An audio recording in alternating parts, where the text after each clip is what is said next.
UP के राजगढ़ में शादी समारोह में उस समय हड़कंप मच गया जब दुल्हन ने शादी से इनकार कर दिया, बारात को वापस भेजने की बात करने लगी।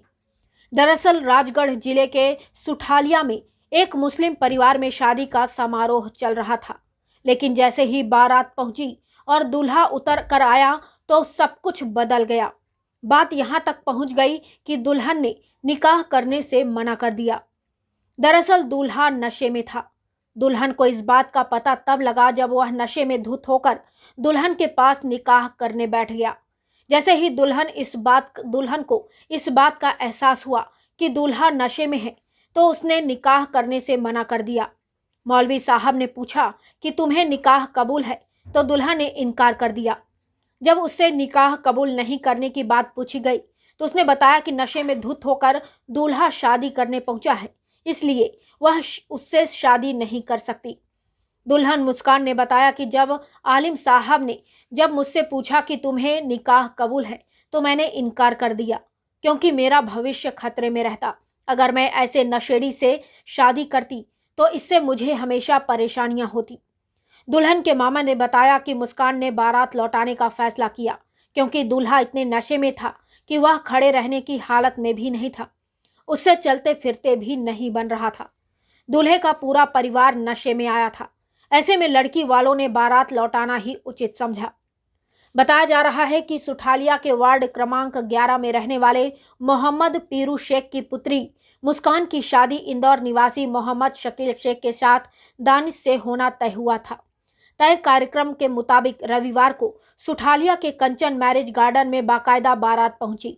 दूल्हा जब बारात लेकर गार्डन पहुंचे तो वहां पर दुल्हन के परिजनों व रिश्तेदारों द्वारा बाकायदा बारात का गर्मजोशी से स्वागत किया, लेकिन निकाह के दौरान उसके नशे की बात सामने आई, जिसके बाद जब दुल्हन ने निकाह से इनकार किया, उसके परिजनों ने भी उसका साथ दिया।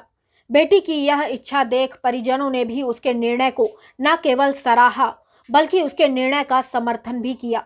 वहीं इस मामले में पुलिस भी मौके पर पहुंची और पुलिस ने भी लड़की का समर्थन किया, जिसके बाद बारात वापस लौटा दी गई। पुलिस ने कहा कि बेटियों के इस तरह के निर्णय समाज में नए आदर्श स्थापित करते हैं व नशेलचियों के लिए एक सबक भी होता है। मुस्कान ने खुद के भविष्य को देखते हुए बिल्कुल सही निर्णय लिया है, इसलिए हम सब उसके फैसले की सराहना करते हैं। मुस्कान, बताओ कल क्या हुआ? कल मेरा निकाह था। इंदौर से बारात आई थी। लड़के का नाम दानिश था।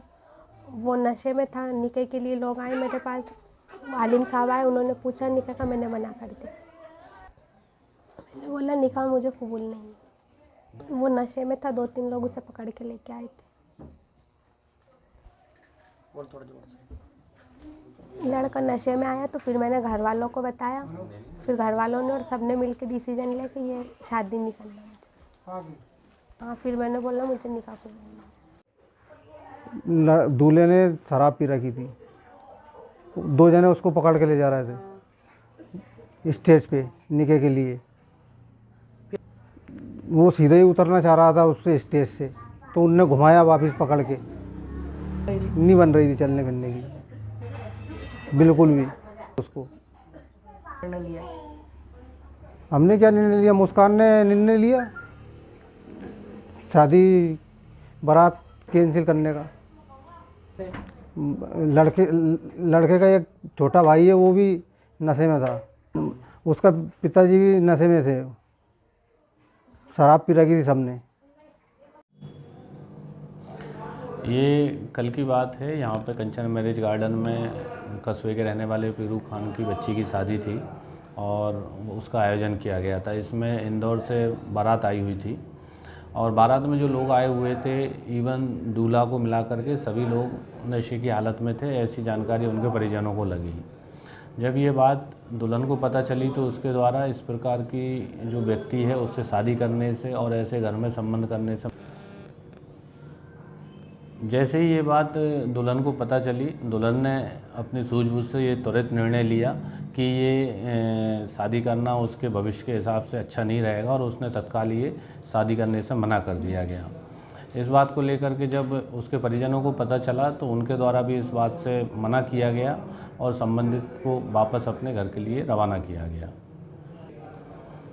इसी की जानकारी जब हमें लगी तो आज सुबह हम उस बच्ची के परिवार से और बच्ची से मुलाकात की और उनको इस संबंध में हमने जो उसका साहसिक निर्णय है उसके संबंध में हौसला बढ़ाया है कि इस प्रकार के जो उसने निर्णय लिया उससे समाज में एक नई दिशा मिलेगी और गलत काम करने वालों को सख्त से सख्त हिदायत मिलेगी, जिससे भविष्य में एक सुधार आएगा।